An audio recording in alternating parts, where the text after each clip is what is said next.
राम राम। ओम नमः शिवाय। रक्षाबंधन के इस पावन पर्व की आप सबको बहुत बहुत बधाई हो। रक्षाबंधन का ये पावन पर्व बहन और भाई के प्रेम का प्रतीक है, जिसमें बहन भाई की कलाई पर एक रक्षा सूत्र बांधती है, उसकी सारी मुश्किलों को, उसकी सारी बलाओं को समाप्त करती है। वहीं भाई इसी रक्षा सूत्र से बहन की रक्षा का वचन देता है।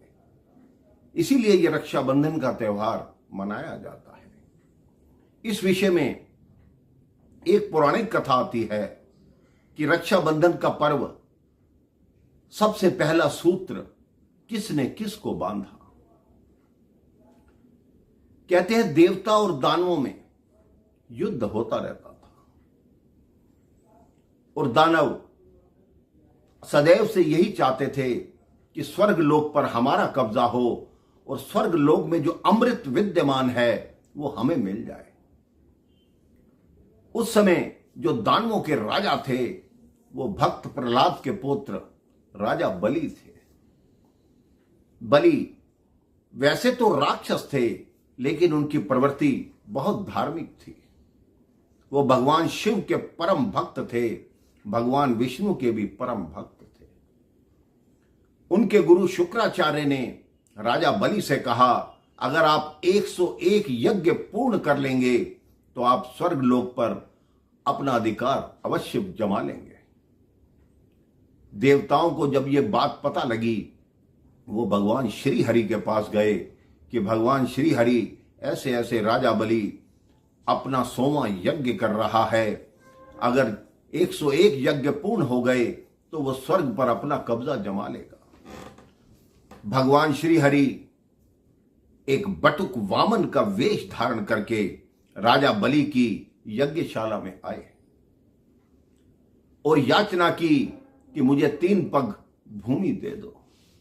राजा बलि बहुत हंसे कि इतने बड़े राज्य से तुम सिर्फ 3 पग भूमि मांग रहे हो। राजा बलि के गुरु ने कहा, इसको साधारण बटुक वामन मत समझो, ये भगवान विष्णु हैं जो 3 पग में तुम्हारा सब कुछ समाप्त कर देंगे। राजा बलि ने कहा, मेरे द्वार पे जो याचक बनकर आया है, मैं उसको वचन दे चुका हूं कि मैं तुम्हारी इच्छा पूर्ण करूंगा। इसके लिए चाहे कोई भी दंड मुझे स्वीकार करना पड़े, मुझे स्वीकार है, लेकिन अपना वचन नहीं तोड़ूंगा। अगर मैं अपना वचन तोड़ दूंगा तो मेरे दादा प्रहलाद का नाम, मेरे पिता विरोचन का नाम मिट्टी में मिल जाएगा। उसके गुरु ने शाप दिया कि जाओ लक्ष्मीहीन हो जाओ। राजा बलि ने वो शाप भी स्वीकार किया। उसके पश्चात उन्होंने संकल्प किया कि आप अपनी 3 पग भूमि नाप लीजिए।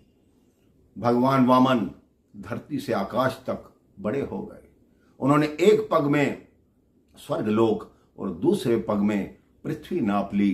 तब बलि से कहा कि बलि, तुम्हारा वचन झूठा हो जाएगा, तुम्हारा सब कुछ तो मैंने ले लिया, अब मैं अपना 3रा पग कहां रखूं। तो बलि ने कहा, आप अपना 3रा पग मेरे शीश पर रखिए। भगवान ने 3रा पग उसके शीश पर रखा और वो सीधा पाताल लोक में चला गया। भगवान भी उसके साथ आए। कहते, मैं तुम्हारी भक्ति से, तुम्हारी दानशीलता से बहुत प्रसन्न हूं। तुम्हें मालूम था कि मैं तुमसे सब कुछ लेने आया हूं, लेकिन तुमने फिर भी मुझे सब कुछ दिया। आज से तुम यहीं सूतल लोक में, पाताल लोक में राज्य करोगे। यहीं तुम्हारे दादा से तुम्हारा मिलन होगा और कोई भी वर मांगो, मैं तुम्हें वर देने को तैयार हूं। तो राजा बलि ने मांगा कि आप मेरे रक्षक के रूप में यहीं विराजमान रहेंगे। भगवान विष्णु वहीं रहने लगे। वहां वैकुंठ लोक में देवी लक्ष्मी ये सोचने लगी कि इतने दिन हो गए, भगवान विष्णु लौट कर नहीं आए। उनको चिंता होने लगी। वो भगवान शिव के पास गई, उनसे याचना की कि मेरे पति लौट कर नहीं आए। भगवान शिव ने कहा कि वो तो राजा बलि के वश में हैं, अगर तुम उन्हें लाना चाहती हो तो तुम्हें स्वयं जाना होगा, राजा बलि को किसी बंधन में बांधना होगा।